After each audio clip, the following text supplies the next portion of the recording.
Alors, pour toi qui es si mignon, il est temps que je me confie un peu, que je me mette à poil. Quand même pas. Le commandant de bord ainsi que tout l'équipage vous souhaite un bon voyage à bord d'Air Fréquent. Ce que vous allez voir risque de vous surprendre, voire même de vous impressionner. Si vous devez vomir, merci d'utiliser les petits sacs dans le siège en face de vous. J'ai gardé ma casquette si jamais j'ai une tête de merde. Un petit Dr Pepper si jamais j'ai soif. C'est parti, bon, pour faire simple, j'ai pris les questions dans l'ordre d'arrivée, il n'y a pas de favoritisme comme ça. Et puis, j'avais pas les moyens de me payer un huissier de justice pour faire le tirage au sort. Il y aura du montage, désolé, parce qu'il y a un truc qui m'insupporte, je m'insupporte. Un de mes défauts, c'est que je fais beaucoup de quand je réfléchis. Et ça a tendance à me saouler. D'ailleurs, il faut savoir à ce propos que ma femme te dirait que je suis le seul être humain qu'elle ait rencontré dans sa vie qui arrive à s'auto-saouler. Parce qu'au bout d'un moment, bah, je m'auto-saoule. Enfin bref, voyons plutôt vos questions. Ouvrons la fameuse page de Docteur Peinture ensemble. Le roulement de tambour qui commence. Eric le carreleur, ça me fait plaisir. Parce que je le sais amoureux de moi. Certainement t'en poser plusieurs. Es-tu prêt à m'entendre ? Je ne peux pas t'entendre, Eric. Là, je ne peux que lire ton commentaire et éventuellement te répondre comme ça, mais je ne peux pas t'entendre. Bon, pour la première question. À qui te réfères-tu pour sortir autant de conneries en moins de 2 minutes ? T'es si mignon. Je sais. À qui je me réfère ? À qui je me réfère ? Je pourrais te dire quels acteurs que j'aime bien, quels acteurs comiques, mais c'est pas des références. Parce qu'en fait, si je me réfère à quelqu'un, j'imite quelqu'un, forcément. Et il me semble pas imiter qui que ce soit. En fait, j'en ai aucune idée. Je suis comme toi, Eric, je suis unique. La différence, c'est que moi, je suis beau. Hein. Flomon0101, tu dors la barbe en dessus ou au-dessous de la couverture. Ah, ça y est, je m'en doutais. La première question saugrenue, bravo, c'est pour toi, Flomon. Alors, un peu des deux. Sauf que moi, c'est une couette, c'est pas une couverture. Et que ce soit de toute façon en été ou en hiver, je dors jamais. Je dors toujours au-dessus de la couette, quoi. Jamais en dessous, je déteste être enfermé. En plus de ça, je transpire comme un porc, donc la nuit, je fais des cauchemars. Du coup, je mouille la couette facilement. Non, je supporte pas la couette. Hein. Même quand il fait froid, je dors en calbute au-dessus de la couette. J'ai le sang du Nord, moi, les enfants. Je supporte pas non plus les pyjamas. Hein. C'est pour les vieux ou les malades. Ou les vieux malades. Entreprise Rousseau. Ah, alors maintenant, je connais ton petit prénom propre. Philippe. Tout va changer. Sacrée question. Je lave les dents, moi. Les escaliers sous l'eau, peut-on les repeindre avec une peinture antidérapante ? Ah, on avait dit de pas parler de boulot. Ah non, je rigole. Ah, c'est pas la vraie question. Ma vraie question, comment fais-tu pour sortir des vidéos aussi vite ? Quel temps consacres-tu à ta chaîne ? Ouais, je me défonce, hein.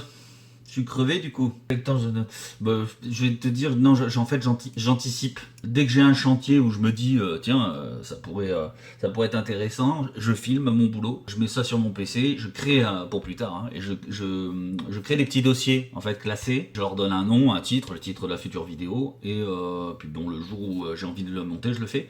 Après, il m'arrive parfois d'avoir une idée d'une prochaine vidéo, mais bon, j'ai pas encore filmé, donc du coup, je crée mon petit dossier. Et puis bon, le jour où le chantier tombe, je filme, hein, j'ai plus qu'à filmer. Je vais te dire un truc je vais t'avouer, parce que c'est la vidéo où j'avoue tout. En général, je fais plusieurs... je fais 8 heures de montage dans la journée. Parce qu'en fait, quand je commence, j'ai du mal à m'arrêter. Du coup, j'enchaîne souvent 2 ou 3 vidéos dans le même week-end, quoi. Grand désespoir de Madame Vinaigrette.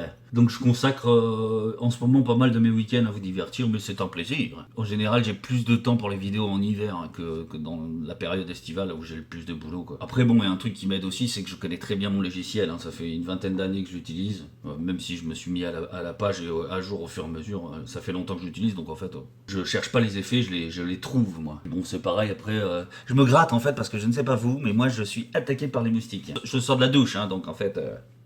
je suis propre, c'est pas la crasse. Je sais même plus, moi. Il faut que j'arrête de faire des coupures comme ça, sinon je ne vais plus savoir où on en est. Puis la vidéo va durer 2 heures. On dit parler de quoi putain, je me rappelle plus. Si la vidéo me prend 8 heures, c'est que j'ai beaucoup de post-production en fait. Voilà. Surtout que maintenant, je me rajoute du boulot en post-production, à post-synchroniser le son quand j'enregistre mes vidéos avec un appareil à part. Mais enfin, je le fais pas toujours pour l'instant. Il m'arrive souvent d'avoir un mois d'avance en vidéo à raison de 1 à 2 vidéos par semaine.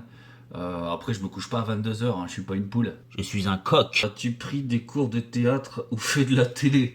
Pourquoi n'es-tu pas dans une troupe qui fait des tournées dans toute la France à faire des guignols? Troubadour, tu veux dire?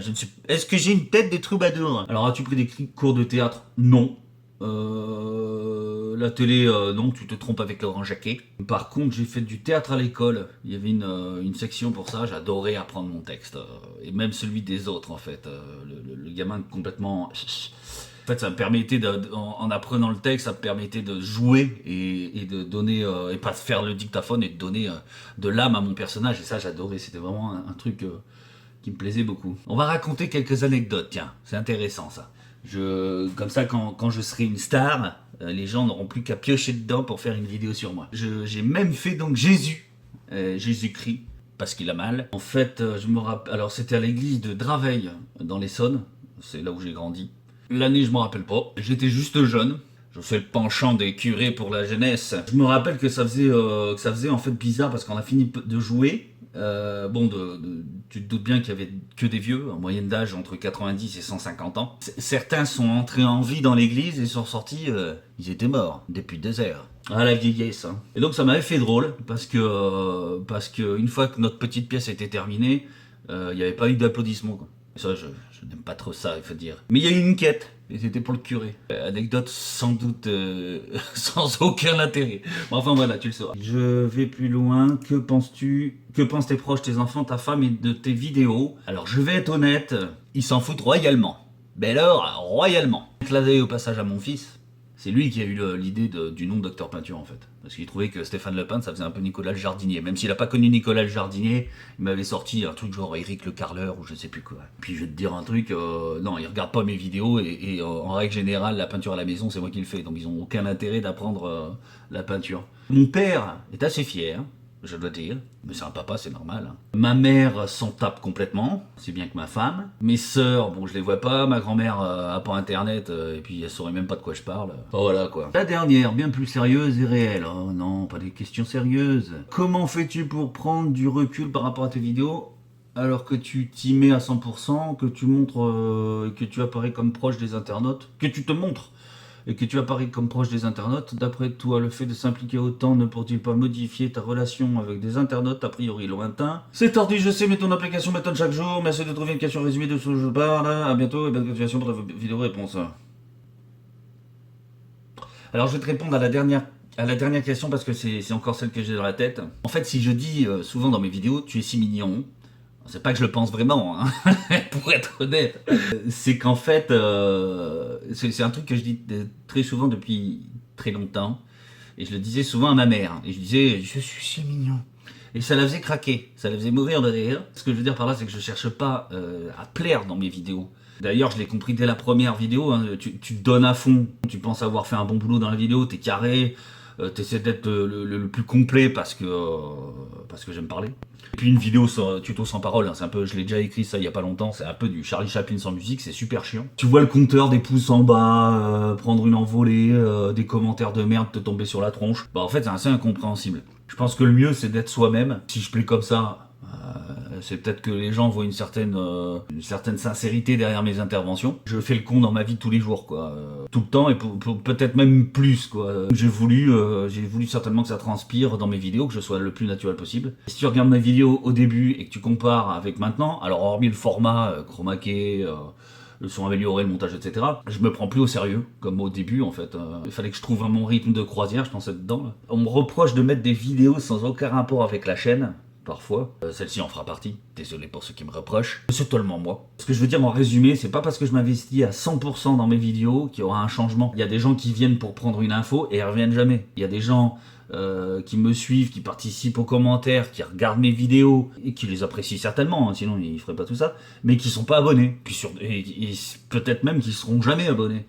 Donc en fait tout ça m'échappe complètement, hein. Je comprends pas trop le truc, donc je continue comme je le sens. Moi c'est pas une entreprise que je gère, hein. C'est une chaîne de loisirs on va dire. Après on verra quoi, hein. Je me pose aucune question, hein. J'ai aucun objectif derrière tout ça, on verra ce que ça donnera avec le temps.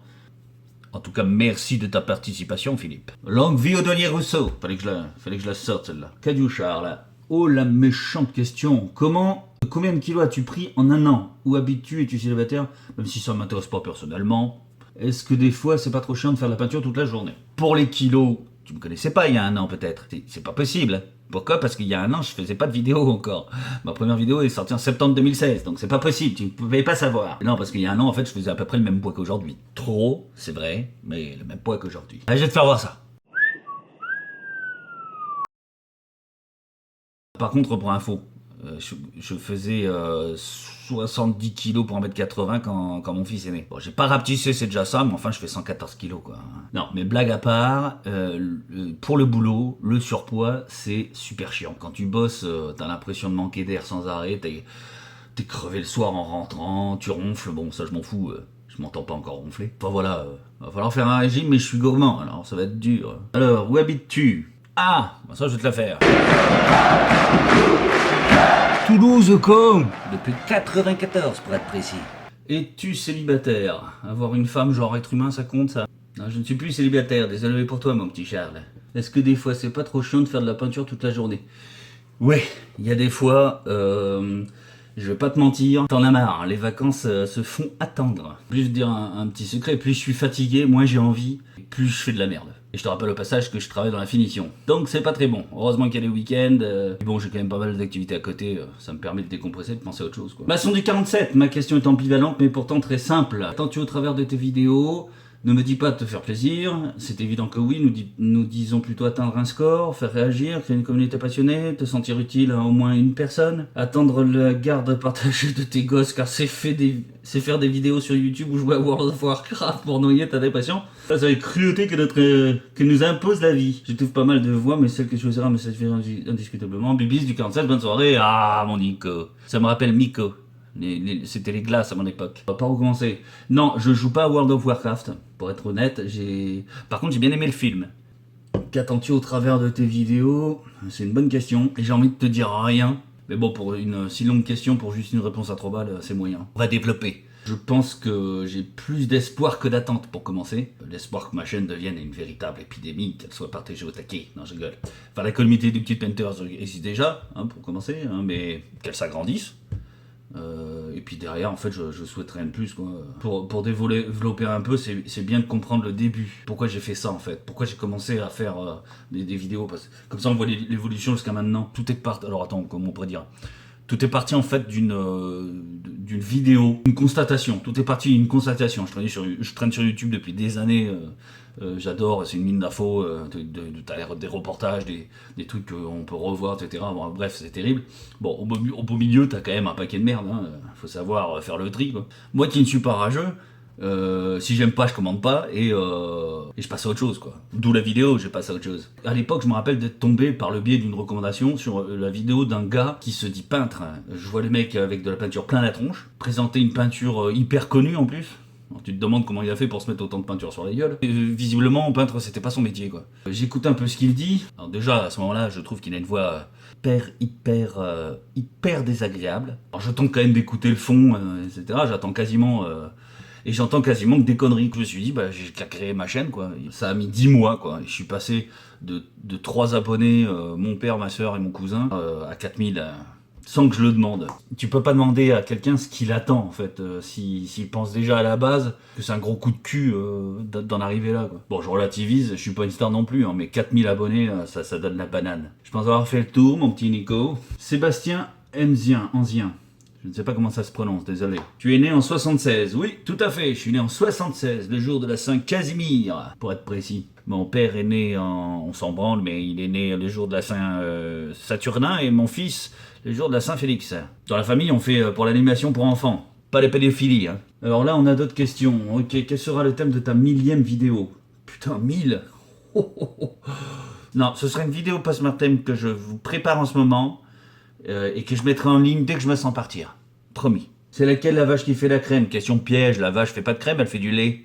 M'a pris pour un con, quoi. À quand une vidéo où tu es en smoking? Bah, j'aimerais bien. Honnêtement, j'aimerais bien, mais à un moment donné, au début, je voulais faire des vidéos un peu bien sympas et tout, histoire de faire des trucs assez sympas, surtout quand tu fais des enquêtes, etc. Je vous préserve d'ailleurs des petites enquêtes que j'ai menées où je serai bien habillé. À moins de faire un régime, on va devoir se contenter de la blouse du docteur Peinture. Hein. Quelles sont les 3 plus grandes qualités ou raisons qui t'ont fait préférer ton taf à un autre? Ben voilà, une bonne question. J'en sais rien.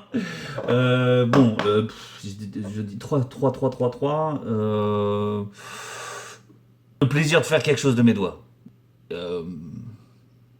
Merci pour les commentaires, pas ça.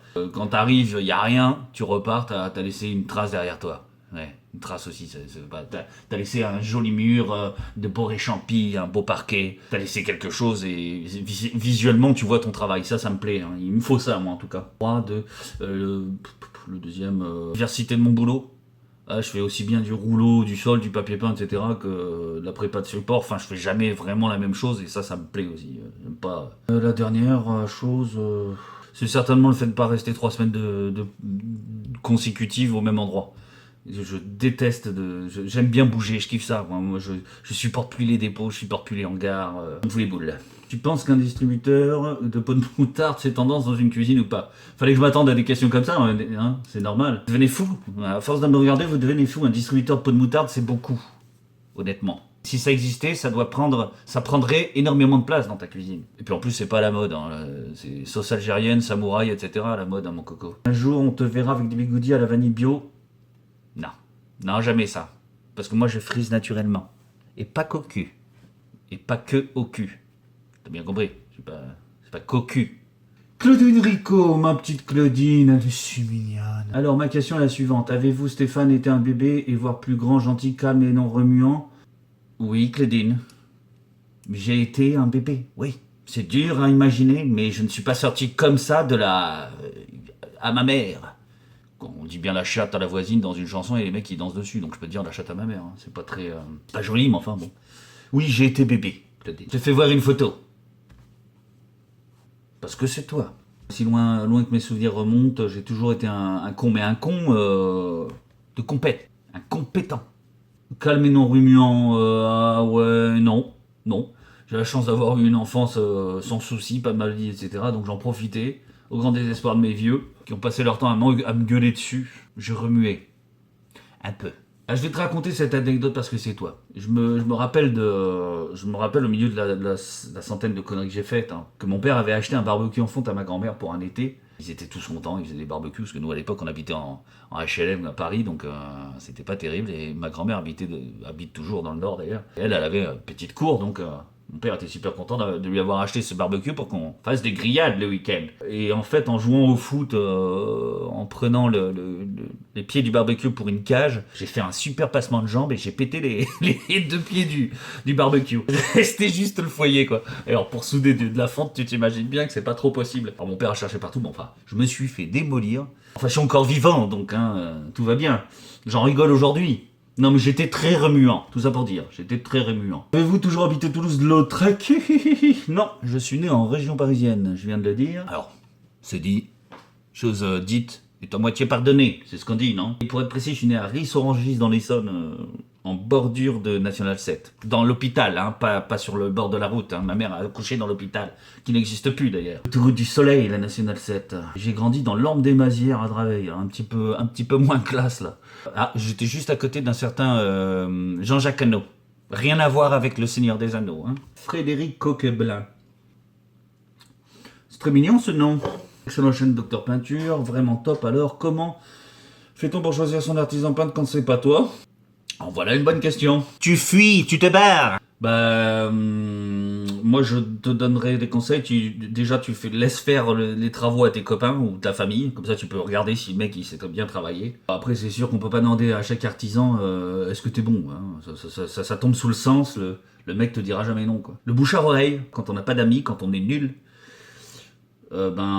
tu suis les tutos de Docteur Peinture. Par exemple, t'as fait pour ça. Bon, honnêtement, j'en sais trop rien. Je pourrais te dire si je vois un devis, si le mec veut faire du fric sur toi, s'il a pas envie de se faire chier à faire ton chantier. Toi, tu le vois assez rapidement. Et de là, connaître son travail sans jamais avoir vu un de ses chantiers, c'est assez difficile. Hein. Dans l'extrême, le mec qui te ment sur des chantiers prétendument qu'il a fait en te faisant voir des photos qu'il a été chercher sur le net, c'est toujours pareil. Il n'y a pas que des voyous, mais enfin, dans mon domaine, il y a un paquet d'escrocs et de barbouilleurs. C'est l'expérience qui parle. Je te dirais, non, pour être sérieux. Sérieux, Stéphane. Merde, les gens te regardent. On va faire l'auto-rate, comme ça je serai pas déséquilibré. Moi je te conseillerais de faire au moins 3 devis. C'est assez chiant parce que tu vas voir les mecs qui vont défiler chez toi, etc. Il va falloir prendre rendez-vous, c'est vraiment chiant. Mais déjà tu vas avoir une impression bonne ou mauvaise sur le bonhomme. Tu jettes un coup d'œil à sa camionnette aussi, en général, un mec qui fait de la finition, s'il a une camionnette tout pourrie, tout dégueulasse, moi je me méfierais un petit peu. Ensuite, t'as plus qu'à comparer leurs tarifs, et regarder en détail surtout, parce que souvent les clients négligent les détails, ils regardent en bas à droite. Tout ce qui les intéresse, c'est de regarder le montant en bas à droite. Faut regarder la prestation complète, quoi. Il y a des surprises parfois, j'ai vu des mecs qui faisaient payer un déplacement de 20 balles, alors qu'ils habitaient dans la rue juste à côté, quoi. J'ai changé d'angle de vue. C'est pas parce que j'ai un meilleur profil de ce côté-là, c'est surtout que j'ai plus de batterie sur le téléphone. Je parle trop. Gango. Hello Stéphane Le Peintre, ou là, c'est un ancien ça. Oui, c'est Gango, bien sûr. As-tu raté ta vocation? Oui, je vais te dire. Peintre, c'est pas ce que je voulais faire quand j'étais gosse. Le problème, ma femme pourrait en témoigner, en fait, c'est que je suis pas instable, hein. Je crois que j'ai voulu faire tous les métiers. Et encore aujourd'hui, quand je regarde des trucs à la télé, je dis tiens, ma femme, ça j'aimerais bien le faire aussi. Bon, il y a des trucs que je me refuse, hein. Excusez-moi s'il y a des flics. Mon meilleur ami est flic, et CRS en plus. Je suis pardonné. Sans blaguer, moi quand j'étais gamin, je voulais être pompier. Ouais, c'est très cliché, mais c'est une vérité. C'était dans les tripes, quoi. J'ai passé mon concours pour être volontaire parce qu'en région parisienne, t'as pas le choix. Dans les années 90, t'avais pas le choix, c'était comme ça. J'avais réussi mes examens et mes diplômes de secourisme, puisqu'il te les fallait quand même. Et puis mon père s'est fait muter. Il s'est dit tiens, on va emmerder le petit Stéphane. On va partir à Toulouse. Et manque de bol ici, les règles n'étaient pas les mêmes. Je sais pas comment c'est, parce que depuis j'ai laissé tomber. Tu te doutes bien quand tu vois Il fallait habiter la ville de la caserne, ici en région toulousaine. Et pas de bol, on n'est pas parti vivre dans la bonne ville. Tu n'aurais pas fait l'école du rire? Non, monsieur. Pas du tout. Par contre, j'ai fait l'école du cirque. N'en déplaise à certains, pendant 3 mois. Je sais jongler, faire du monocycle sans selle. Non, je rigole pour la selle. Du monocycle avec selle, déjà, c'est déjà assez compliqué. Allez, à vous, tu aurais pu être acteur. Allez, à plus et bonne soirée. J'en sais rien. Ça m'est jamais venu à l'esprit. Et même si je suis plutôt beau.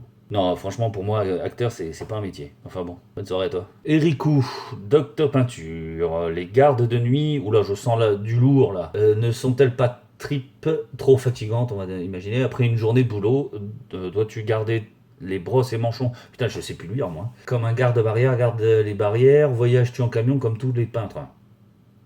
Ça va aller, Eric, hein. On va bien s'occuper de toi. Alors j'ai arrêté les gardes de nuit, je suis directeur de mon établissement maintenant. Hein, en ce qui concerne la garde des brosses et manchons, non. C'est l'autorité de l'administration hospitalière, hein, tu devrais le savoir. Et pour la dernière, non aussi. Je voyage en camionnette. Tu sais, c'est les petits camions de 7 litres. Je sais pas s'il m'a posé d'autres questions ailleurs. J'espère pour toi, Eric. C'est Tarp. Bonsoir. Tu sors beaucoup de tutos et très complets. Théorie pratique, qui est bien sûr un plaisir à regarder. Merci. Ma question, entre ton boulot et tes vidéos, arrives-tu à laisser un peu d'espace pour ta famille? Bon, alors tu sais, mon fils nous a déjà abandonnés. Hein. Il a 17 ans, il sort avec ses potes et suit pas mal des soirées familiales. Je dirais que oui. Je tiens pas la main à ma femme toute la journée, elle aussi a ses activités. Elle a un boulot qui lui demande du temps. Le week-end, là, comme c'est le cas, là, elle est partie faire les magasins. Elle a pas besoin de moi, elle a besoin d'une carte bancaire.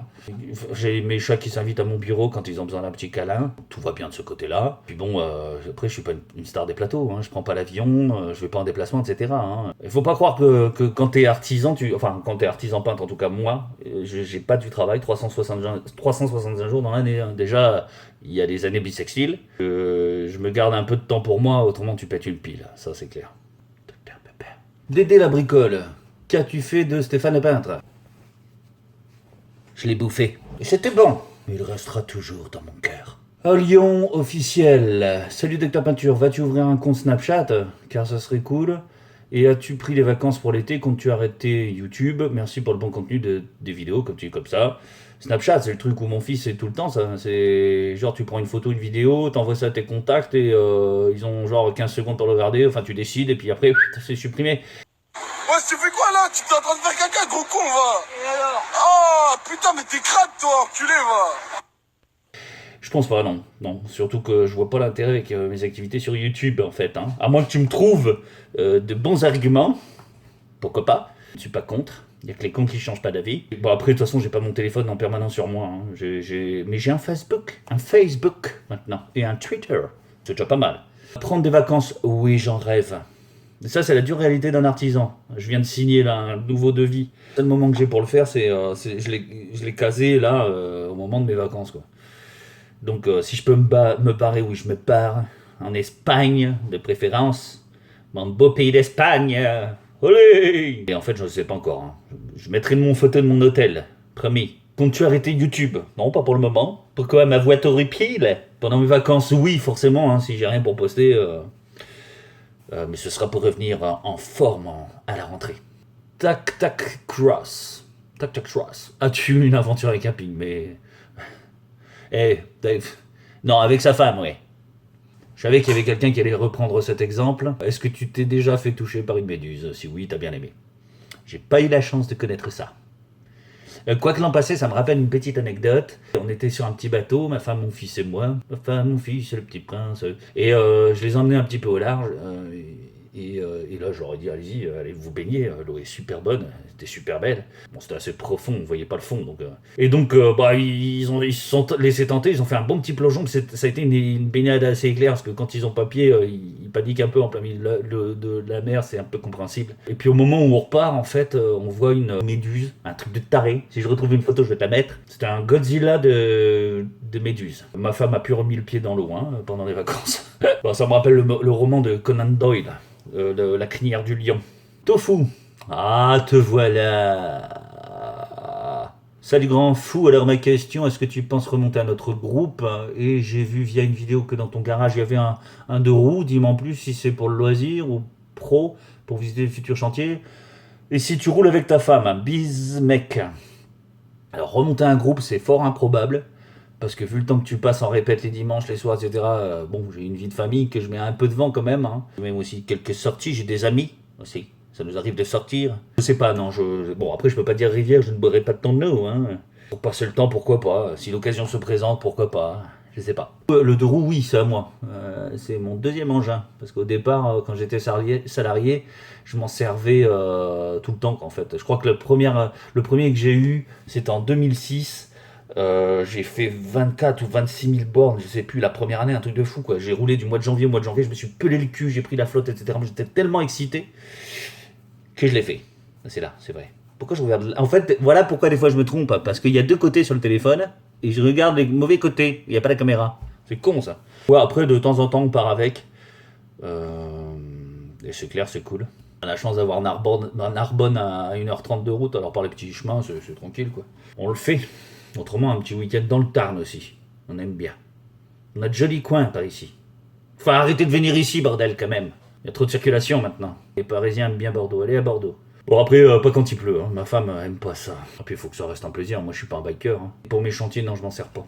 Allez, bisous Christophe. Pierre Herbeau. Ah, super. C'est juste quand je vois ton niveau d'implication et la qualité de tes contenus, me dit qu'il y a un vrai partage de ta part. Donc pour cela, d'où ma curiosité sur ton parcours professionnel. Ce qui est de ta vie perso, je pense que c'est ton choix. Pas de nous en dévoiler un bout. En attendant, les gars qui vont voir des tutos de bricots pourris devraient un peu venir voir les tiens, de quoi les réconcilier. Avec le beau boulot, t'es mignon. Tu es si mignon, Pierre. Ciao et continue, c'est trop chouette. Mais je vois pas de question. T'as pas posé de question, Pierre. Une question, c'est une phrase avec un point d'interrogation.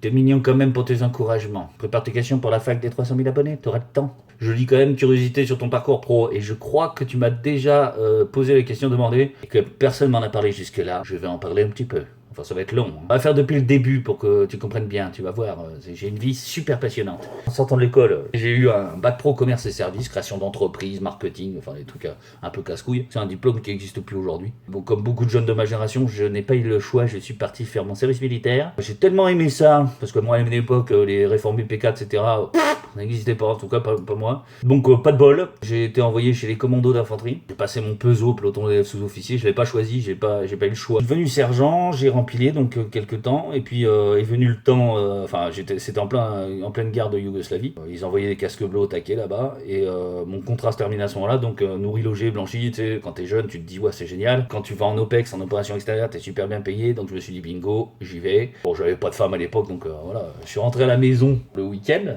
j'ai raconté ça à mes parents, ma mère a fondu en larmes comme je ne l'avais jamais vu faire, sauf depuis la mort de sa mère à elle. Du coup, on peut pas dire que le week-end a été très bénéfique. Je suis revenu à la caserne, j'avais perdu toutes mes certitudes à propos à ce sujet, quoi. Et j'ai dit à mes responsables que j'arrêtais. On m'a pris pour une tapette. Donc j'en ai chié quand même pour me stabiliser pendant des années parce que le temps passé à l'armée, j'avais pas réfléchi ce que je pouvais faire dans le civil simplement, quoi.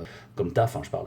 C'était hors de question pour moi d'empiler des boîtes de conserve dans un magasin. J'ai mis un terme à mon contrat très vite, il a fallu trouver un petit boulot. Et le truc bien pourri que j'ai trouvé, et je m'en excuse pour ceux qui le font encore, il en faut, c'est technicien funéraire. Croque-mort si tu préfères. J'ai fait ça 1 mois, hein. Ça m'a pas trop plu. Ensuite, j'ai fait plein de petits boulots.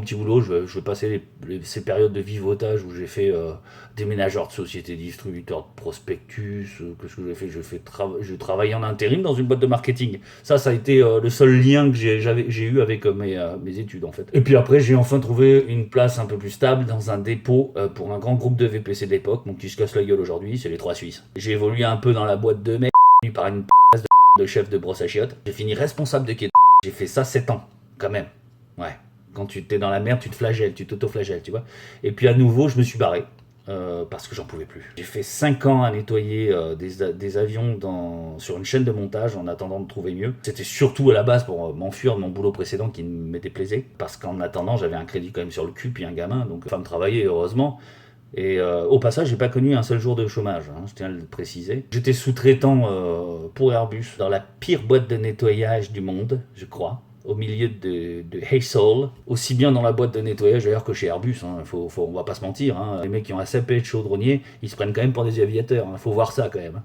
Je l'ai vécu pendant 5 ans. Hein. Et ces mecs-là te voient comme un simple nettoyeur, ils pensent que t'es une merde, que t'as chié ta vie, que t'es con comme un balai, qu'eux ils sont au-dessus, tu vois. Alors quand tu passes sergent de l'armée de terre, d'où ma parenthèse tout à l'heure sur l'armée, chef de groupe de combat, commando, etc., breveté commando, etc., et que t'arrives à ça, tu te dis il y a un problème. Ça a été le coup de fouet, ça a été vraiment la révélation, quoi. Je me suis dit, il faut que je me barre. Mais cette fois-ci, hors de question de se barrer pour refaire un de ces putains de boulots que j'avais plus envie de faire, quoi. Donc, alors en sachant, attention, parenthèse encore, il n'y a pas de saut métier, quoi. Si t'es nettoyeur, c'est tant mieux. Et si ça te plaît, il y en a qui resteront toute leur vie là-dedans. Et je suis pas en train de les critiquer, je suis en train de parler de ma vie à moi. Donc si ça m'a gêné à moi, c'est mon parcours, hein. C'est ma fac, ma FAQ, pardon, parce que fac ça fait genre t'as fait des études, mais enfin on s'en fout. Il y en a certains, voilà, ça les dérange pas de mettre des pots de yaourt toute leur vie dans un rayon. Alors je suis ce qu'on appelle au passage un perdu de l'éducation nationale. Ça va être le seul moment où je vais faire un petit coup de colère.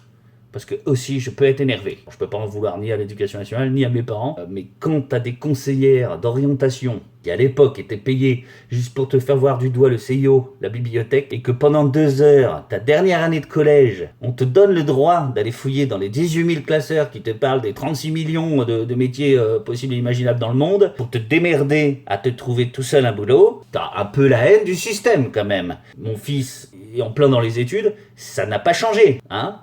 Si plus tard je veux me reconvertir, je demanderai à être conseiller en orientation. Faut savoir boire du café. Apparemment. Je reviens donc dans mes années de nettoyeur d'avion. Je me suis renseigné à l'époque, personne parlait de CIF, les congés individuels de formation. Même sur le net, tu trouvais pas grand-chose, hein, et je parle de ça, c'était en 2005. Hein. Je suis sorti les doigts du cul, j'ai pris le bottin, j'ai appelé le centre du FONGECIF de Toulouse, et j'ai pris un rendez-vous, j'ai été me renseigner directement à la source. Hein, et parenthèse, c'est pour ça que je ne supporte plus les idiots autour de moi, qui plein de certitudes te disent, ou ils ont entendu dire « Ah, mais ton patron, il peut te refuser à l'infini, ah, mais t'es pas payé, putain ». Continue à répondre au téléphone et faire ta secrétaire de merde là et nous fais pas chier, quoi. Si tu sais pas, tu fermes ton claque merde. Parce que ça me pète un truc de dingue, quoi. D'une part, ils sont ignorants et ils restent là-dedans. Bah, bref, il n'y a pas d'une part et d'autre part. J'appelle ça des cons, moi. Pire, c'est d'aller raconter des conneries à des gens qui pourraient être motivés, puis tu les démotives à raconter que des conneries, quoi. Quand tu sais pas, tu fermes ton claque merde. Ça me saoule. C'est pour ça que je vous ferai une petite vidéo sur le parcours du combattant. J'ai l'habitude. Je demande le projet d'un congé individuel de formation, parce que je pense que ça peut aider certains qui seraient motivés pour changer de voie. Et je suis pas sûr qu'on soit super bien informé sur internet, etc. Donc j'ai fait ma demande, qui a été mise de côté une première fois, je vous expliquerai ça dans la vidéo que je ferai sur le CIF. J'étais à ce moment-là assez touché, très déçu, je veux dire, j'ai pas pleuré, mais j'étais vraiment très déçu. Et ça n'a fait que renforcer ma motivation de me barrer et de faire cette formation de peintre. Donc finalement, c'est pas plus mal, ça m'a même ouvert carrément les yeux, c'est vraiment ce que je voulais faire, quoi. Alors là, tu t'es laissé encore une fois tout seul. Tu te démerdes à monter ton dossier, à chercher ton centre de formation, etc. Et voilà qu'enfin, après 6 mois d'attente, après ma toute première recherche, mon dossier est validé. J'ai débouché une putain de bouteille de champagne, mon gars. Je me suis bourré la gueule. Attention, l'abus d'alcool est dangereux pour la santé, mais ça fait du bien, bordel. C'était la fête à papa, ouais, vraiment. Et à maman aussi, au passage. Et me voilà en plein hiver, à 30 ans passés. Je repars sur les bancs de l'école. Alors ça m'a fait drôle parce qu'en fait, j'étais pour la première fois, moi qui a tout ce qui est souvent été le plus jeune dans les groupes, dans les copains, etc. Même encore aujourd'hui avec les copains, je suis un des plus jeunes. J'ai des copains très vieux. Là, pour une fois, c'était tout le contraire. J'étais le plus vieux. Ça m'a fait vraiment bizarre, ça. Hein. J'étais au milieu de jeunes, quoi, alors avec des jeunes motivés, il n'y en avait pas trop, et des jeunes vraiment pas motivés. Ça aussi, c'est encore un truc qui me casse les burnes, quoi. Tu tombes, moi je m'en fous, c'est pas pour moi, c'est pour eux. Tu vois des choses quand tu fais ce genre de parcours. J'ai vu des branleurs, quoi, des mecs qui étaient là parce que le Pôle emploi leur a demandé de venir là, sinon ils n'avaient pas leurs indemnités. Tu vois ça te fout les boules, parce que toi, tu t'es fait chier pendant des années à travailler, à faire des boulots de merde qu'eux, ils auront jamais fait, quoi. Croque-mort, t'en connais beaucoup des mecs de 20 ans qui font croque-mort, moi j'en connais pas, sauf moi, et qui arrivent là-dedans, on leur donne une deuxième chance pour avoir un CAP, faire un métier, etc. Et le mec il fait de la merde, il vient jamais, il fait chier le monde, il envoie chier tout le monde. Et puis bon, calme-toi. J'ai eu le sentiment, moi personnellement, d'une deuxième chance, et c'est pour ça que je me suis donné à fond. Au centre de formation, tout le monde était surpris, moi j'arrivais un peu plus tôt le matin, je partais toujours un peu plus tard l'après-midi, je faisais pas de pause, quasiment pas. J'étais sans arrêt en train de vouloir apprendre. Bon bref, ça leur a fait bizarre là-bas, normal. Moi, j'ai fait donc mon apprentissage au CFC d'Auteuil, à Toulouse. Alors, je connais plus personne, hein. Apparemment, il y a eu un remue-ménage là-dedans. J'ai souvent des clins d'œil à Anka, qui est une gentille fille, qui aimait son métier, qui m'a appris le mien, qui, je pense, finira par être dégoûté de tous ces branleurs qu'on lui envoie, mais ça, c'est la vie, ma pauvre Anka. Alors, je ne parle pas de certains centres qui m'ont même pas recontacté, quoi. J'ai fait des demandes un peu partout, et il y en a certains, j'attends encore leur coup de fil, quoi, tu vois. Après 6 mois et demi de formation, je n'ai fait que ça, hein. J'ai fait que de la pratique. Et de la théorie de mon métier, mais pas d'histoire, pas de français, pas de machin comme ça, vu que j'avais un bac pro. Et j'ai passé mon CAP en lycée professionnel. Et je l'ai eu avec de bonnes notes. J'étais heureux ce jour-là. Super heureux. J'ai pas flippé parce que bon, c'était pas mon premier diplôme. J'ai bossé chez un patron quelques mois, histoire de voir un peu différents problèmes auxquels je pourrais être confronté, etc. Puis c'est un ami artisan maçon qui m'avait dit travaille un peu chez un patron, tu verras, ça t'aidera, etc. Parce que ce que j'ai pas dit, c'est que dès le début, j'avais en tête de me mettre à mon compte. J'avais pas fait tout ça pour être un employé, quoi. J'avais plus envie d'être employé. C'est pas que j'ai menti, mais je l'aurais pas dit. Il fallait voir la tronche de la gonzesse, de la responsable de la boîte dans laquelle j'étais quand je lui ai dit que je me barrais. Elle y croyait pas, quoi. À ce moment-là, c'est vrai que ça fait plaisir parce que la seule qui m'a vraiment soutenu, ça a été ma femme. Mes parents, bien évidemment, parce qu'ils m'ont toujours soutenu. Ma femme m'a soutenu vraiment à 100%, et ça, c'est très important quand t'as un certain âge, surtout quand on avait un gamin, on avait le crédit maison, enfin bon, voilà. J'ai pu avoir affaire à des patrons, des petits chefs de merde, des chefs faillons là, qui sont des employés comme toi au final et qui te cassent les rouleaux, ils connaissent rien et ils foutent de la pression parce qu'on leur met de la pression, ils ont un salaire de merde. Et un truc auquel je crois, c'est la psychologie, quand ils leur font passer des tests psycho bordel juste avant de faire un entretien d'embauche, je sais que là il y a déjà un pré-tri, ils prennent vraiment que les bœufs, quoi. Ce qui les intéresse, c'est les bœufs, ceux qui avancent avec une carotte ou les ânes. C'est mieux, c'est les ânes qui avancent avec une carotte d'ailleurs. Là aussi, j'ai fait des jaloux chez les collègues. Il y a des collègues qui me disaient, mais en pleine crise, on monte pas une société, il faut vraiment être con. Bah, ça, je l'ai entendu. Être con, c'est moi que tu traînes tes cons, connard. Bref, continue à tenir ton pinceau dans la boîte là et à être et puis m'emmerde pas, quoi. Je t'ai rien demandé en fait, du coup. J'en ai deux. On a connu une passe très difficile dans ce moment-là avec ma femme. Question santé, je ne veux pas m'étaler là-dessus. Alors, niveau moral, je suis blindé, tu vois. On peut me chier à la gueule, je suis blindé. Le parcours pro et perso font souvent ce que tu es aujourd'hui, quoi. Pas en train de faire une analyse psycho à la compte-comptoir. Hein. Dans mon cas perso, j'aurais pas eu la motivation de changer autant de fois ma vie pro si j'étais pas passé par toutes ces embûches, quoi. Si un jour Docteur Peinture devient célèbre, il l'aura mérité. N'en déplaise aux médisants, aux jaloux et aux idiots. Alors, question suivante. Là, j'ai perdu 50% de mon éditoire, merci Pierrot. Karim Hassan, tes 2 plus belles bourdes, comiques bien sûr. Putain, il y en a plus que 2. Dans l'ordre, je travaillais à Paris Intramuros, avec Pierrot. Vous avez peut-être entendu parler de Pierrot dans ma vidéo sur les brosses. Il se rappelle de son copain Pierrot, qui maintenant est à la retraite. Il est mort. C'est qui a dit qu'il était mort? J'avais fait un petit clin d'œil à Pierrot, c'est un ami de mon père qui avait sa société de peinture à Paris. Et donc pour me faire un peu de thunes, j'avais travaillé avec lui l'été, c'était pour me payer ma meule, pour être précis. J'étais jeune, j'avais peut-être 16 ans, un truc comme ça. Donc il m'a demandé, je me rappelle, je suis parti avec lui très tôt le matin à Paris, et ce jour-là, il me demande de peindre un pigeonnier, un truc comme ça qu'il y avait dans le jardin. Alors là, il fallait voir le quartier de Bourges dans lequel j'étais, la baraque de fous dans laquelle j'étais, le jardin de fous en plein Paris, et puis pas dans un quartier de merde, quoi. Je te dis, waouh, le mec, je crois qu'il était directeur de succursale de Peugeot en Angleterre, il s'était acheté un pied-à-terre à Paris. Bref, la baraque de fous. Et Pierrot donc me demande d'aller peindre le pigeonnier dans le jardin, et je prends le gros fût de peinture de glycéro qui pue bien et tout, et il me glisse des doigts et j'en fous dans tout l'escalier en marbre dans l'entrée. J'étais pas peu fier.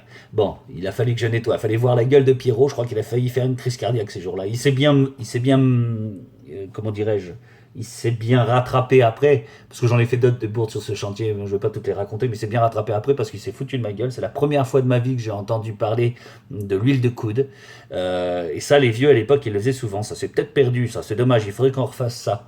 Il m'avait filé un billet de 20 francs, et il m'avait dit de faire le tour des magasins là, dans le quartier à Paris dans lequel on était, pour essayer de trouver de l'huile de coude. Il m'a dit ouais, il y a des petites merceries, tout ça, tu vas demander, ils en auront, va me chercher de l'huile de coude, 1 litre, machin. Et moi il me file 20 balles, et je me dis bon bah ça doit être vrai, ça doit exister. Donc je fais le tour des magasins, j'en fais 1 ou 2, et j'arrive dans une espèce de bricot bordel. Je rentre, je cherche des bouteilles là, je sais pas pourquoi, je vais dans les bouteilles où il y a le white, etc.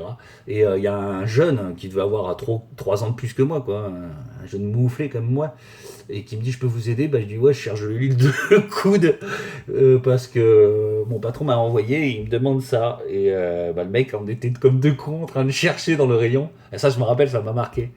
Bon, mais on n'a pas trouvé, hein, forcément ça n'existait pas. Donc je suis arrivé dans une petite mercerie où je sais pas ce que c'était, ça n'avait rien à voir. Je me suis dit tiens, il y a des vieux, je vais rentrer. Il y avait une vieille. Je rentre et je lui pose la question, et elle me dit mais celui qui vous a demandé d'aller chercher de l'huile de coude, c'est foutu de votre gueule. Mais pourquoi? Mais ça n'existe pas l'huile de coude, c'est un peu ce que t'as là. Vas-y, tu vas bosser quoi, tu vois, il va falloir que t'envoies. D'accord, là j'ai senti dans mon âme ma fierté s'envoler. Vraiment, je me suis liquéfié, à peu près. Donc en fait, je suis revenu voir Pierrot, et il me dit alors, t'as trouvé de l'huile de coude? Et j'étais déjà assez malin à l'époque, hein, et je lui ai dit bah écoute, oui. Donc là, il était très surpris. Et je lui ai dit, en fait, il y a la mercerie en bas qui m'a dit qu'elle allait l'en commander, mais il fallait avancer de l'argent, donc je lui ai filé 20 balles. Les 20 balles qui m'avaient passé. Et là, à nouveau, j'ai vu Pierrot faire une gueule. J'ai cru qu'il allait refaire une crise cardiaque. Et je me suis gardé le billet. Au final, je lui ai dit la vérité, mais je me suis gardé le billet, ça valait bien ça, il s'est bien foutu de ma gueule. Voilà, dernièrement, j'en ai plein comme ça. C'est assez drôle, on pourrait rester parler de ça pendant longtemps. Je me souviens d'un autre cas un peu plus récent. J'étais pas encore à mon compte, hein. Je travaille, je sais plus où, on s'en fout. Je vais pour mettre de la peinture de mon fût à mon camion, parce que j'aime bien travailler avec le camion et pas avec les grilles dans les fûts. Et là encore une fois, je renverse le fût, mais en fait il n'y avait plus une seule goutte de peinture dans le fût, tout était sur mes 2 pieds. Mes baskets Vans, que je m'étais préservées jusque-là, étaient blanches. Elles étaient mortes, bien évidemment. Donc je vais passer mon temps à nettoyer tout le bordel que j'ai fait. Alors je sais plus sur quoi c'est tombé sur une chape brute, heureusement, quoi. On n'avait pas fait le parquet, on n'avait pas fait le sol encore, heureusement, mais enfin je pouvais pas travailler à pieds nus, donc j'ai pris ma voiture et j'ai fait 40 bornes à pieds nus dans ma bagnole pour aller chercher mes pompes, et puis je suis revenu, ça a été un enfer. Et en fait c'est pas très drôle, mais c'était une bourde. Une petite dernière, on y prend goût à tes questions, Karim. Une petite dernière pour la route. Je me souviens chez des clients, là c'était très récent, hein, ça remonte à 1 an je crois, 1 ou 2. C'était la première fois que je faisais des travaux chez eux. Donc ils arrêtaient pas de s'appeler, ils s'adoraient, ils s'aimaient, ils étaient des jeunes retraités amoureux, et ils s'appelaient Petit Bouchon, mon bouchon, mon petit bouchon, tout ça. Alors, c'était très mignon. Et à un moment donné, ils ressortent ça, on parle, etc. C'est lui qui lui dit à nouveau mon petit bouchon devant moi. Et moi, je lui dis, mais comment, hein, sans réfléchir, comme tel un idiot, l'idiot du village que je suis. Je lui dis, mais à la dame, à la cliente, je lui dis, mais si vous êtes le petit bouchon, lui, c'est tire-bouchon. J'en rigole encore. Ils ont rigolé. Sur le coup, je me suis dit, j'ai quand même été un peu con. Voilà, bon. Allez, passons. Merci Karim de tes questions, on a bien rigolé. Christophe BGS. BGS. À quand une démo de Musicos que tu es? À part la batterie, tu touches à d'autres instruments de musique? Ouais, la batterie, je suis pas super fort. Hein. Quel style de musique tu joues et aussi que tu écoutes sur les chantiers? Sinon, à part ça, ça va par chez toi. Combien d'heures fais-tu en moyenne à la semaine? Travailles-tu parfois avec d'autres peintres? Allez, j'arrête mes questions. Ah oui, putain, je me suis dit, quand est-ce qu'il arrête? Alors, à quand une démo de Musicos que tu es? Il n'y a pas trop de rapport avec ma chaîne. Donc, à quand? Je dirais jamais. J'ai réussi à retrouver une vieille page sur Dailymotion ou un truc comme ça, je sais plus, de mon ancien groupe où on a fait quelques petits concerts dans des anniversaires, etc. On avait fait un concert un peu plus gros pour la fête de la musique, etc. Mais bon, ça, il faut le retrouver, je ne sais pas où c'est. J'ai mis les liens sur YouTube ou Facebook, je ne sais même plus. Alors, la batterie, tu touches à d'autres instruments de musique? Oui, la batterie, c'est très récent, ce que je voulais dire. Ça doit faire... 1 an que je m'y suis mis sérieusement, ça fait peut-être 2-3 ans que j'ai ma batterie. Ça fait 1 an que je m'y suis mis sérieusement, donc c'est très long. Sinon, moi, je suis guitariste à la base.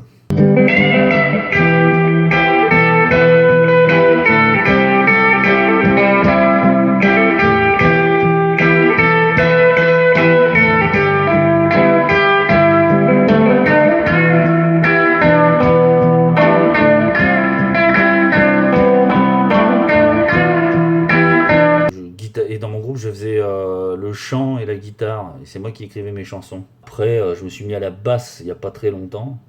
Je m'éclate pas à la basse, mais enfin, on peut passer des bons moments rythmiques. Après, j'ai toujours joué de l'harmonica aussi. J'ai joué de l'harmonica en jouant de la guitare parce que j'avais vu ça dans un concert de... J'ai honte, mais enfin, avouez, c'est à moitié pardonné. Comment il s'appelait? Francis Cabrel. Je l'avais vu jouer de la guitare et jouer de l'harmonica, j'ai trouvé ça super joli, donc je m'étais mis à faire pareil. J'ai écrit une chanson comme ça, qui s'appelle Papa.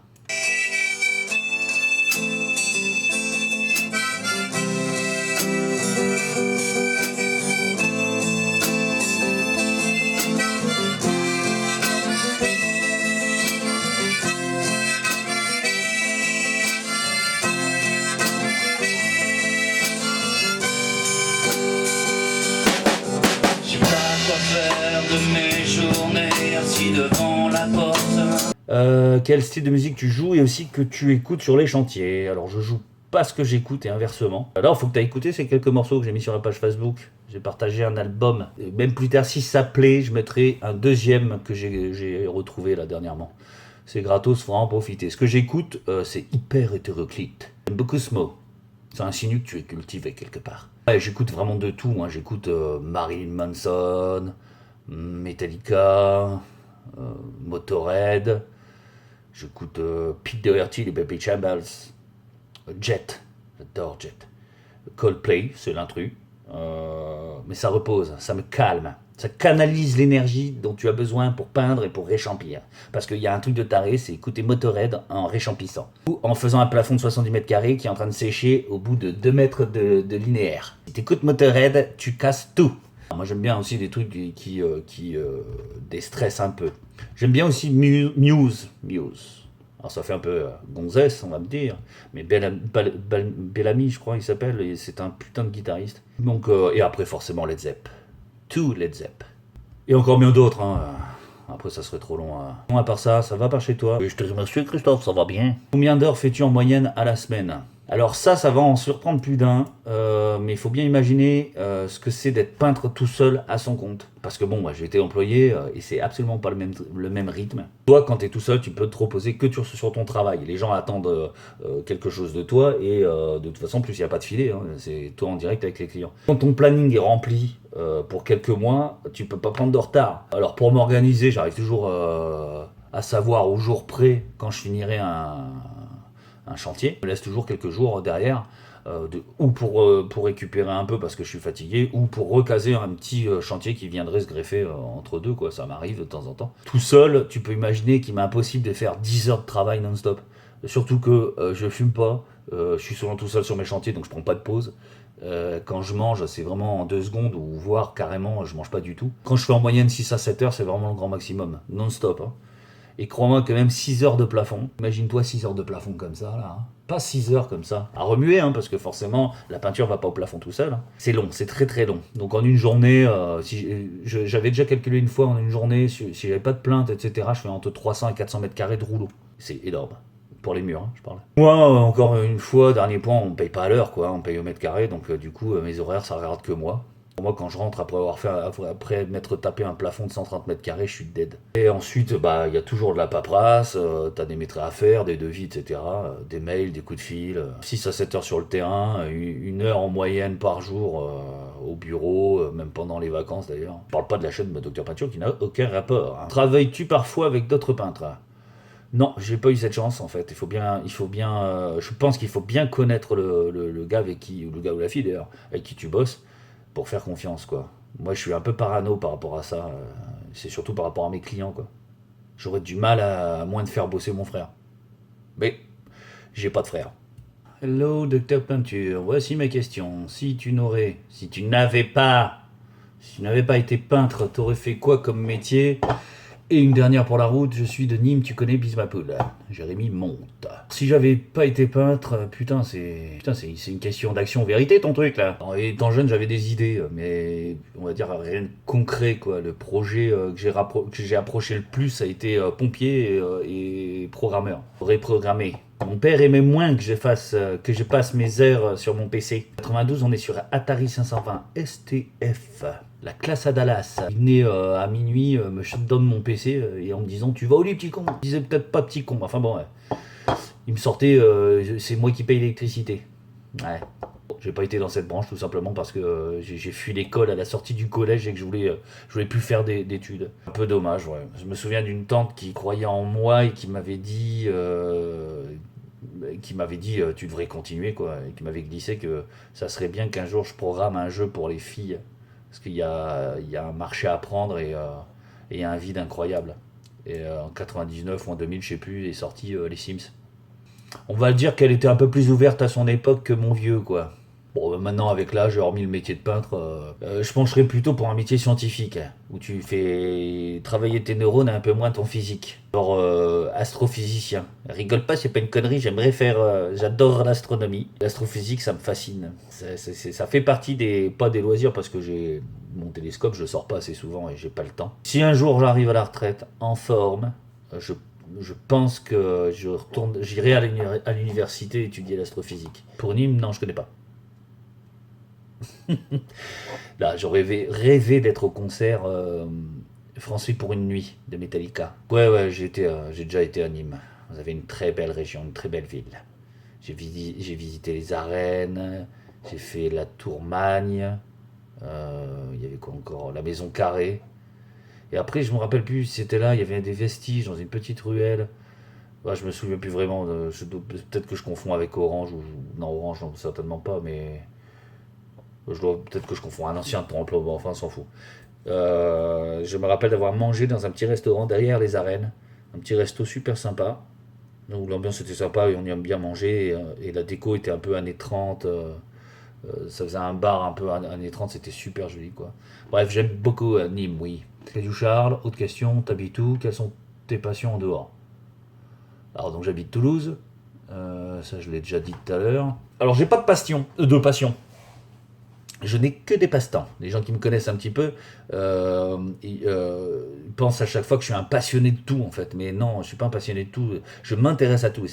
Il y a une nuance quoi en fait. Hein. Je pense pas que ce soit pareil parce que rien ne me passionne en fait. C'est qu'on va dire. Hein. Genre un truc que je vais faire des heures pendant des semaines, etc. Et je peux tout arrêter demain parce que ça me saoule. Sinon en activité extrascolaire, j'ai quoi de la piscine de temps en temps. Hein, bon, juste la planche, quoi. Ça détend. Faut avoir une piscine aussi. Je fais de l'aérographe depuis quelques années. Je fais des tableaux un peu bizarres parfois. Là, on va mettre des images, tiens. On a marre de voir ma gueule. Des tableaux un peu bizarres. Parfois, j'aime bien les ambiances sombres. Avec l'aérographe, c'est possible, quoi. Autrement, je suis sur un Goldorak depuis 5 ans. J'ai toujours pas fini. Faudrait peut-être que je m'y remette. J'ai fait aussi beaucoup de maquettes. Mais ça, c'est des périodes en fait. Hein. Je vais faire ça pendant quelques mois, puis après je change et je fais autre chose. J'ai pas de domaine de prédilection dans les maquettes. Je fais un peu de tout. Véhicule militaire, véhicule militaire. Et véhicules militaires, ouais. En fait, je crois que je fais que des véhicules militaires. Je fais quoi d'autre? J'adore dessiner. C'est quelque chose que je fais encore souvent aujourd'hui. C'était mon activité première quand j'étais gosse. Hein. Ça coûtait pas cher, puis tu pouvais dessiner sur n'importe quoi, avec n'importe quoi. Du stylo, sur du papier, c'était génial. Si bien que... c'est comme ça que je me suis entraîné quand j'ai appris tout seul. Quand je pars en vacances, je prends mon maillot de bain, 3 bouquins, ma casquette et mon cahier à dessin. En général, mon bagage, c'est ma femme qui le fait, tellement je m'en tape, quoi. Je dessine à la mine graphite, au crayon gras principalement, puis j'ai fait aussi un peu de fusain. Mais comme je m'en mets partout, dessiner avec du charbon de bois, faut être propre, quoi. C'est pas pour les crados comme moi. Puis un temps, je faisais des caricatures, j'avais chopé le coup. Et du coup, j'ai caricaturé tous les copains, la famille, etc. Ils ont pas trop aimé mes caricatures, parce qu'en général, on assume difficilement ses défauts physiques, quoi. C'est humain. Je passe énormément de temps sur ma généalogie, mais là, encore une fois, c'est des périodes, quoi. Je suis passionné d'histoire et d'enquête. Et la généalogie, ça regroupe un peu les deux. Donc du coup, voilà. Je m'enflamme, là. Hein. On s'en fout. Mais enfin, je vais te dire quand même, je suis remonté jusqu'en 1720. Et le truc le plus fort, c'est que, mes origines sont de l'autre côté de la frontière, dans le Limbourg, une petite bourgade de Flandre belge. Et je ne parle pas flamand, ou si peu. Totiens, Geberen, Overleiden. Et 2, je suis parti de mon père qui n'a pas connu le sien. Avec ma grand-mère qui ne voulait pas entendre parler de son ancien mari. Bon bref, en tout cas, j'ai quand même réussi à trouver de la famille là-bas, des cousins éloignés, et j'ai des contacts avec eux, je suis super content, ça fait vraiment plaisir. Ensuite, je passe aussi beaucoup de temps à traduire, à retranscrire, on va dire, les cahiers de guerre de mon arrière-grand-père, qui s'est battu pour la France en 40. Alors qu'il était fils d'immigrés belges. C'est du boulot fastidieux, c'est long, c'est pénible, mais quand on regarde tout ce que j'ai fait depuis le début, là, c'est la classe. Ça donne la banane, c'est pareil. Un peu comme vos gentils commentaires. En attendant, c'est en tombant sur un papier comme ça, je suis tombé sur un papier administratif français, et là je me suis rendu compte de mes origines. Bon, je savais d'où je venais, mais je me suis rendu compte finalement de mes origines, que mes origines étaient proches, parce que le père de mon arrière-grand-père était obligé d'aller pointer dans la commune où il habitait, pour dire où il habitait, etc. À chaque changement, il était obligé de pointer, parce qu'en fait, il était belge, il n'était pas français, quoi. Au passage, un de ses fils, donc le frère à mon arrière-grand-père, était mort en 1917 à 21 ans pour la France, quoi. Crois-moi que ça fait bizarre, ça efface quelques certitudes sur l'immigration, quoi. Bon, après, du côté de ma mère, je suis un vrai franchouillard, un bouffeur de hallouf, buveur de vin, un vrai viking, quoi. D'où la barbe. Il n'y a pas que les musulmans qui ont le droit à une belle barbe, les vikings aussi. Bon, après, je fais pas du tout de sport, tout ça. Bon, les matchs de rugby, les concerts, je crois pas que ça fasse partie des hobbies. J'aime bien sortir, quoi. Je passe beaucoup de temps sur mon PC. Et puis de temps en temps, je continue à faire un peu de musique, voilà. J'ai encore un peu confié grâce à toi, Charles. La piche-maillotte, mon petit piche-maillotte. Du mal à le dire. Combien de passes arrives-tu à faire par jour? Allez, c'est reparti. C'était sérieux, maintenant ça repart à la débilité. C'est combien la passe? Les finitions sont-elles ta spécialité? Alors, combien la passe avec l'âge? Quand j'en fais une, c'est déjà pas mal. Ça veut dire que j'ai au moins une touche. Ton compte tes questions quand même, hein. C'est combien la passe? J'en sais rien, c'est gratos. Oui, les finitions sont ma spécialité. J'ai un défaut partout où je vais. Je regarde comment sont faites les finitions. Que ce soit au resto, à l'hôtel ou chez les copains. Alors chez les copains, je le fais plus discret quand même. Mais c'est un défaut, je regarde tout le temps. Ma femme en a... C'est pas un P. C'est mon pied sur la chaise. Ma femme en a un peu marre de ma façon de faire. La piche-maillotte, encore. Arrives-tu à lécher ton coude? Bien sûr. T'as d'autres questions? Samuel Fraise. C'est mignon ça, Samuel Fraise. Bonjour docteur. Alors, question pour la fac. Si tu devais choisir, tu serais plutôt youtubeur pro mais sans faire de peinture ou artisan peintre sans YouTube? Malin cette question. Qu'est-ce que tu adores dans le métier? Qu'est-ce que tu détestes? Et pour l'apéro, tu prends quoi? Je prends pas de ça, hein. Ça c'est vraiment pour mon courage pour la vidéo réponse. Merci. Là quand je vois le temps que je m'étale, ça va être un merdier pour monter tout ça. Alors difficile ta première question, mais faut se rendre à l'évidence, je gagne pas un pélo avec ma chaîne, hein. Et comme tu peux le voir, j'ai besoin de me nourrir. Donc peintre sans YouTube, donc je dirais peintre sans YouTube. Ah, c'est évident que si demain j'avais plus de boulot, ou que je changeais pour une raison ou une autre, je serais obligé d'arrêter ma chaîne, il ne plaît pas, vu que mon boulot me fournit la matière première pour faire mes vidéos. Mais très bonne question. Ce que j'adore dans le métier, Je crois que je l'ai dit tout à l'heure, hein, c'est qu'on part de rien, parfois d'une horreur, hein, et qu'on laisse notre empreinte à travers l'histoire, dans le travail réalisé, tu vois. Ça, c'est mon plus grand bonheur. J'aime faire un truc de mes 10 doigts, mais je l'ai déjà dit. Ce que je déteste, je suis hyper chiant avec moi-même. J'analyse mon travail de tout le temps, je reviens dessus à chaque chantier, je fais des retouches, je m'autocontrôle. Je suis hyper exigeant avec moi-même en fait. J'attends jamais qu'un client me dise si ça va pas. Moi, je vais pas lui cacher, je suis pas un barbouilleur quoi. Donc jamais j'ai pas vu. Et que le client me le demande gentiment, je fais sans rechigner, je refais des retouches, y a pas de souci quoi. Par contre, pas parce qu'il me paye, je suis pas son outil de travail, si tu vois. Je suis pas son employé. Donc il y a une façon de le dire. Si. Je ne supporte pas le mec qui vient, donc qui te paye, surtout qui serait pas capable de faire la moitié de ce que tu fais et qui critique tout du début à la fin, qui est tout le temps derrière ton cul à te casser les rouleaux. Ça, c'est un truc que je supporte pas. J'en ai de plus en plus et ça m'insupporte de plus en plus. Même fait un classement, et ça ils le savent pas. Je leur cache même pas. Hein, d'ailleurs, je leur dis, vous êtes monté à la première place du classement, du podium. Voilà, je dis ça comme ça. Ou alors vous êtes sur le podium. Mais les mecs ils comprennent même pas de quoi je parle. Si ils regardent la vidéo maintenant, ils vont comprendre. Je fais un classement des les trois plus casse-couilles clients. En fait. Et de temps en temps, j'en reparle avec ma femme, ça me fait du bien. Non, c'est vrai qu'on leur doit un résultat, une qualité, etc. Mais après, il y a des limites, quoi. Je serais curieux de les voir, ou de les voir comment ils faisaient au travail, ou comment ils font au travail s'ils sont encore en activité, quoi. Du coup, cette année, j'ai envoyé chier mon premier client. Je lui avais fait déjà une maison il y a quelques années de ça. Ça s'était pas trop mal passé dans l'ensemble, sauf qu'à l'époque, je supportais mieux la critique, je pense, et les gens qu'aujourd'hui. Là, cette fois-ci, j'ai cru sincèrement que j'allais le flinguer, quoi. Le mec, il fait genre qu'il me fait confiance. Il me file une clé en me disant faites gaffe, c'est la seule clé que j'ai.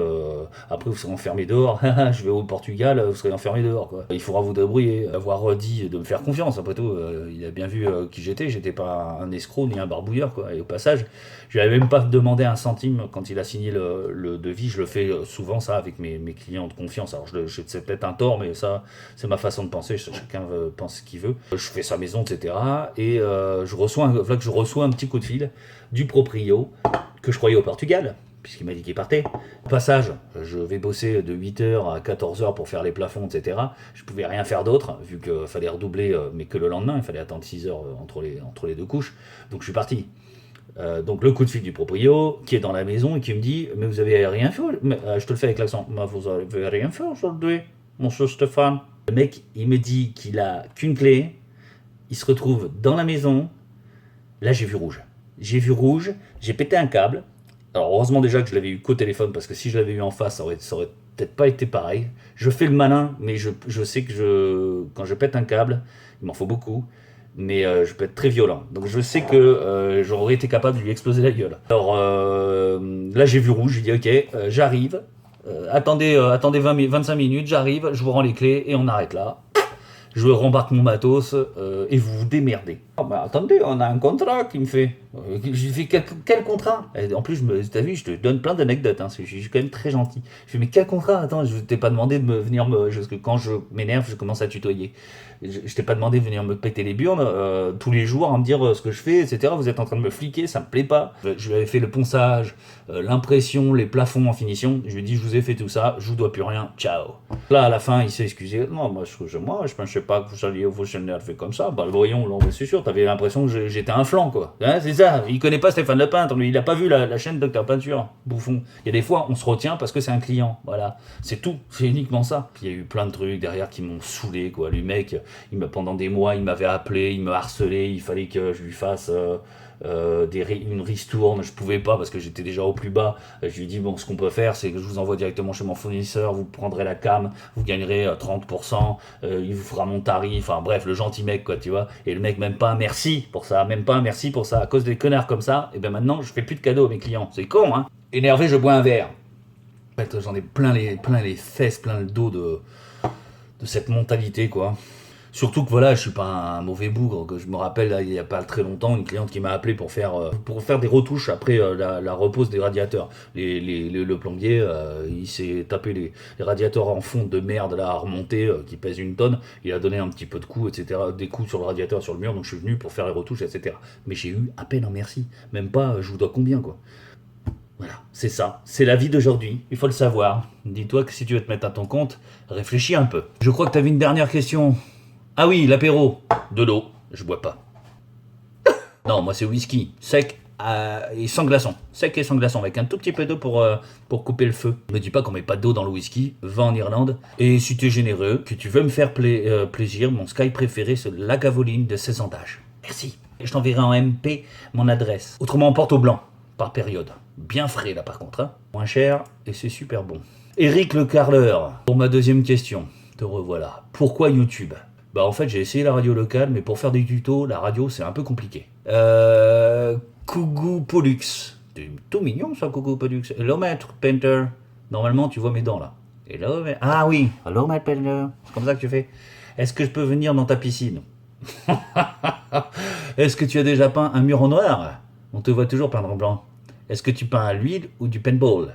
Je sais pas si c'est de la peinture dans les billes de paintball. Crois pas, je me rappelle plus. Là, c'est qui la personne qui tient un magazine en fin de chaque vidéo ? Oula. Est-ce que tu as déjà peint un mur en noir ? Non, mais on me l'a déjà demandé une fois. J'ai dissuadé la personne de le faire, parce que je suis comme ça. Est-ce que tu peins à l'huile ou du paintball ? Bah alors figure-toi que j'ai fait quelques tableaux à l'huile. Oui, c'est vrai.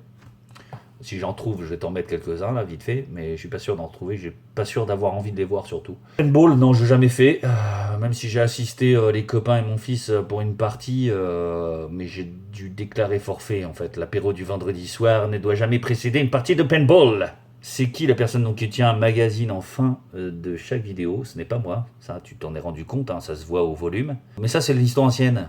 Vu que mon conseiller perso, mon cher ami Mathieu, je lui fais un petit coucou, qui m'a conseillé de dégager cette image, du coup maintenant tu me vois, moi, petit Stéphane Painter, faire revendeur de merguez en fin de vidéo. Lenny Klassen, ça fait un peu nom de footballeur ça.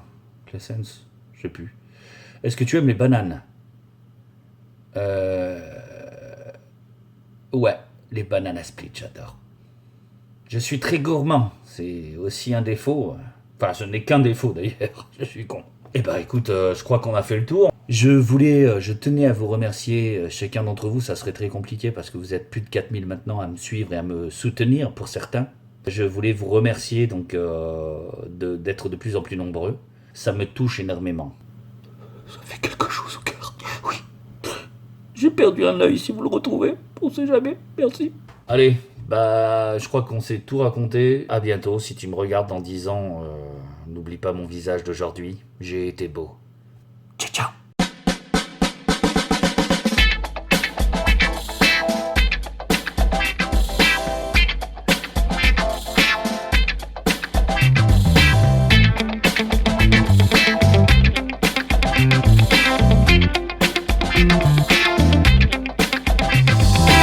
Je fais des trucs à la française, je râle, je me plains que j'ai pas de pèse. Mais quand je regarde autour de moi, tout le monde me dit bah moi ça va, putain je me surprends à faire du funk. Je vire la musette, à moi qui ronque. Je mets des satan sur le parquet, à la française on dit taper du pied. Et Sarko, oh là casse-toi, quel est le rapport avec tout ça? Ah c'est juste pour le fun, ça fait gaver bien et ça fait jeune. Bonne position dans le Kama Sutra, se le mettre à la mode depuis chez moi. Faire la politique depuis ma chaise. Putain je fais des trucs à la princesse. Avec mes doigts je fais semblant de faire la batterie. Je me prends un instant pour André Secarelli. Putain j'ai l'air d'un gland sur sa falaise. Encore un truc à la wakbal, à la française. C'est vrai que le funk ça fait du bien. On la danse chez les Gaulois et les Bédouins. J'ai même vu un chameau qui faisait la bringue à se la péter sur un vieux Collins Gang. Et Sarko, Hollande casse-toi. Mais quel est le rapport avec tout ça? Ah c'était juste pour le fun. Ça fait du café bien et ça fait jeune. Prendre une position dans le Kama Sutra et se le mettre à la mode depuis chez moi. Faire la politique depuis ma chaise. Putain je fais des trucs à la française. Un petit pas de danseur, un petit pas de danseur, un petit pas de danseur. Ça marche aussi avec écoute. Un petit chat qui danse, un petit chat qui danse, un petit chat qui danse. À la wakbal, à la française. Putain j'ai fait n'importe quoi. petit jeune, on peut te faire danser. À Toulouse, y'a la soul, et puis les bourrés. Dans les fêtes de nos villages, les mémés soufflent. Faut dire qu'on danse la funk, mais avec nos pantoufles. Voiture Ricard jusqu'à vomir. En dansant sur un rythme de plus en pire. Le whisky, c'est pas notre truc, c'est pas qu'on aime. Mais quand il n'y a que ça, on prend quand même. Et Sarko, Roland, casse-toi. Mais quel est le rapport avec tout ça? Ah, c'était juste pour le fun.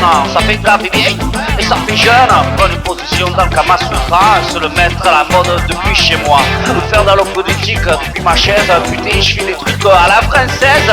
Un petit pas de danse, un petit pas de danse, un petit pas de danse, un petit pas de danse. Marche aussi avec un petit chat qui danse, un petit chat qui danse, un petit chat qui danse, un petit chat qui danse. Marche aussi avec un petit vieux qui chie, un petit vieux qui chie, un petit vieux qui chie, un petit vieux qui chie, ça pue gros.